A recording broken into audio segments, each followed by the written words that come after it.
तो बच्चे हम यहाँ पर बात कर रहे थे वाले कि संचार के बारे में बात कर रहे थे वाला परंपरागत प्रयोग में आने वाले जो साधन थे।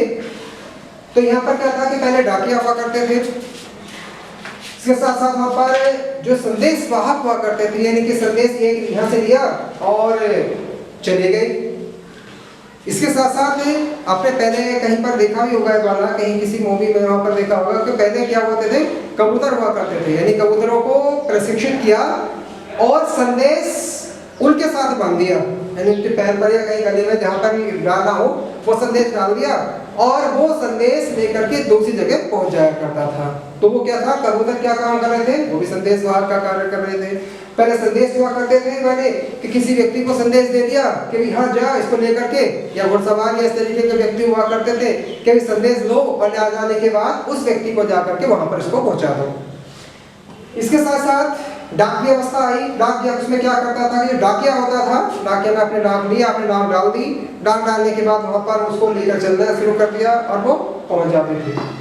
अब इसमें ये था कि यहाँ पर जो मेन चीज थी वो ये थी कि डाकिया, अब क्या होगा, पहले आप डाके मतलब डाक वहां पर जो है डाक डाल करके आएंगे, यानी कि जो पत्र आपको कहीं पर भेजना है पहले वो डाला जाएगा।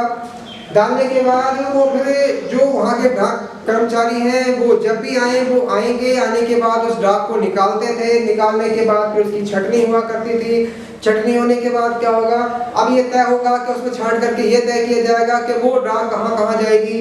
तो फिर इस तरीके से होता था। फिर वो डाकिया अब वहाँ से जाएगा, जाने के बाद क्या था, बहुत लंबा समय लग जाता था, यानी कि आज संदेश डाला है पता नहीं कब पहुँचेगा।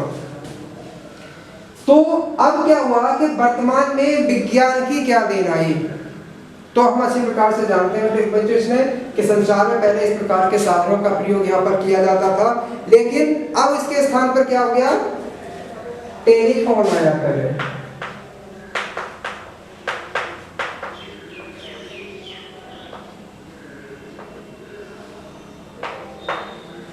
अब टेलीफोन से क्या हुआ कि पहले संचार की चीजें पहुंच रही थी, अब क्या हुआ कि यहीं से टेलीफोन लगाया और व्यक्ति से हाथों हाथ बात हो गई। तो सबसे बड़ा फायदा क्या हुआ वाला कि आराम से अब यहीं पर व्यक्ति बैठा रहता था और उससे बात हो जाती थी। इसका और भी बहुत बेहतरीन सुधरा हुआ रूप यहाँ पर आया, वो आया मोबाइल फोन।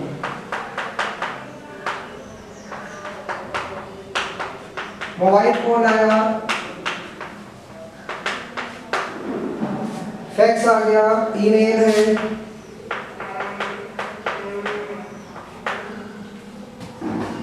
इंटरनेट का प्रयोग बढ़ा। तो इसमें क्या आ गया, बहुत सारे नए साधन आ गए, यानी कि टेलीफोन आ गया, इसके अंदर मोबाइल फोन आया, फैक्स मशीन आ गई, यहाँ पर ईमेल आया, इंटरनेट का प्रयोग अब यहाँ पर किया जाने लगा। तो बहुत सारी चीजें यहाँ पर आ गई। तो संचार में पहले क्या था, जैसे मैंने बताया संदेश वाहक हुआ करते थे, संदेश वाहक के रूप में फिर कबूतरों का प्रयोग भी किया जाता था, डाकियों का मतलब डाकिया जाया करते थे। तो अब इसका स्थान किसने ले लिया, आराम से घर बैठे आप चाहे टेलीफोन से लगा दें, हालांकि अब टेलीफोन का स्थान मोबाइल फोन में ले लिया है। यहाँ पर फैक्स मशीन आ गई, यहाँ से कुछ डालो दूसरी तरफ पहुंच जाता है। ईमेल आ गया, आराम से अपनी कोई भी डिटेल डाल करके ईमेल पर जो ईमेल आईडी होती है वहां पर उसको भेज सकते हैं। इंटरनेट का प्रयोग है, आराम से यहाँ से कोई भी जानकारी, दुनिया की किसी प्रकार की कोई भी जानकारी आप वहां से सर्च कर सकते हैं। तो वर्तमान में विज्ञान की देन से क्या हो गया, इतनी सारी चीजों का हमें फायदा हुआ है। उसके बाद अब आता है आपका छठा, चिकित्सा।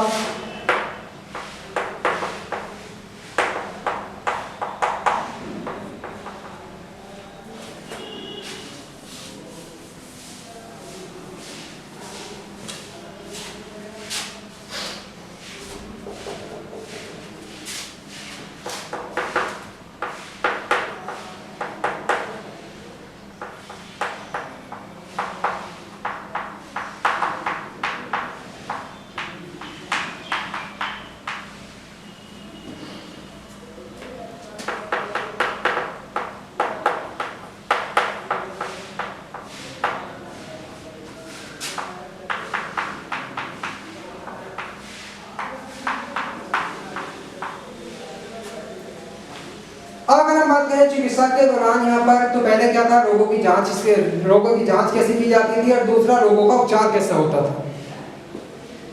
अब दोनों में क्या लाभ हुआ है और क्या क्या फायदा हुआ।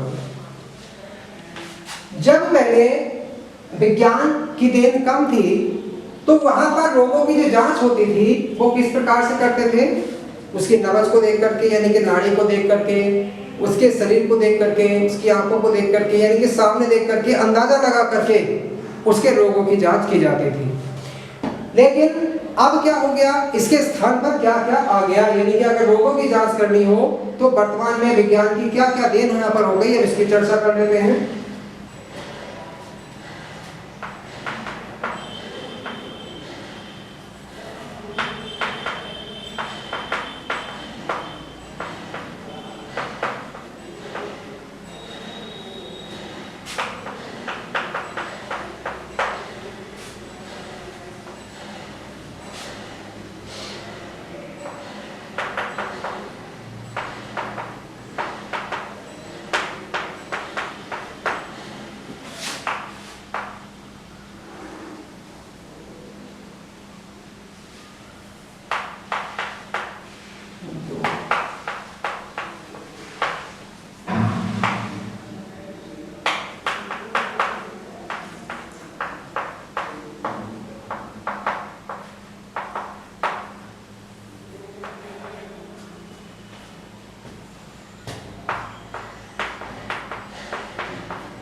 अब वर्तमान में क्या हुआ है, यहाँ पर कैसे मलमूत्र है उसकी जांच करा लो, सीटी स्कैन करा लो, एंडोस्कोपी हो जाती है, वहाँ पर किसी चीज का एक्सरे लिया जा सकता है, खून की जांच हो जाती है।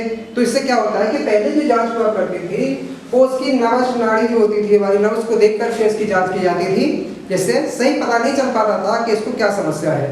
अब वर्तमान में विज्ञान की देन से क्या हो गया यहाँ पर कि जो मलमूत्र था उसकी जांच की जा सकती है, सीटी स्कैन कराया जा सकता है, इसका एंडोस्कोपी करा लो, आप एक्सरे करा लो, खून की जांच करा लो। इसकी जांचों से ये फायदा हो गया वाला कि अब हमें समय रहते उस रोग का पता चल जाता है और फिर हम उस रोग का पता लगा करके आसानी से उसका इलाज करा सकते हैं।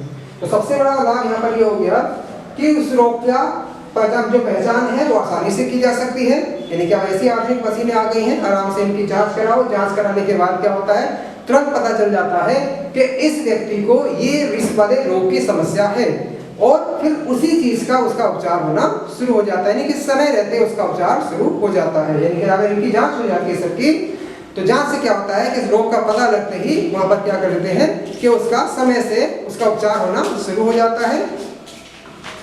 अब बात आती है कि रोगों के उपचार हेतु क्या किया जाता था। तो जब परंपरागत यहाँ पर प्रयोग में आने वाले साधन थे, तब हम इसमें जो है रोगों के उपचार के लिए हम क्या काम करते थे, जो हमारे यहाँ पर वैद्य हुआ करते थे, हकीम हुआ करते थे, तो वो वैद्य हकीम क्या करते थे, जड़ी बूटियों द्वारा उसका इलाज किया करते थे, यानी कि जो जड़ी बूटी होती थी उसका वो इलाज वहाँ पर किया करते थे।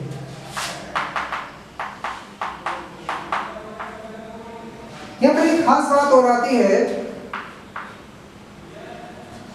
कुछ ऐसे प्राचीन समय के हमारे पास ऐसे विशेषज्ञ भी थे जिन्होंने शुरुआत बहुत अच्छी की थी चीजों की।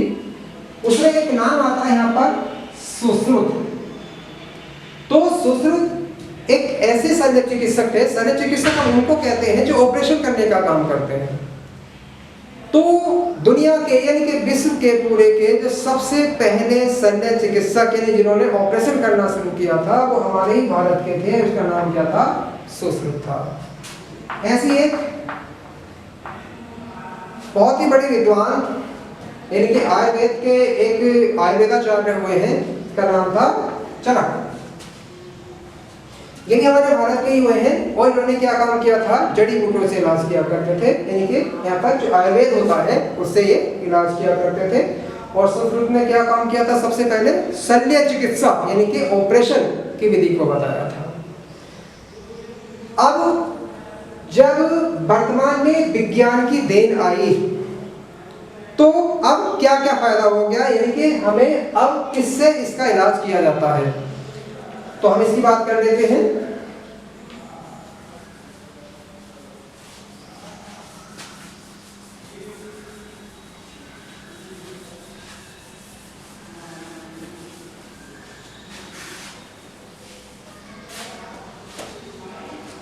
अब रोगों का उपचार के लिए जो वर्तमान में विज्ञान की देन है, उससे अनेक प्रकार की दवाइयां आ गई हैं।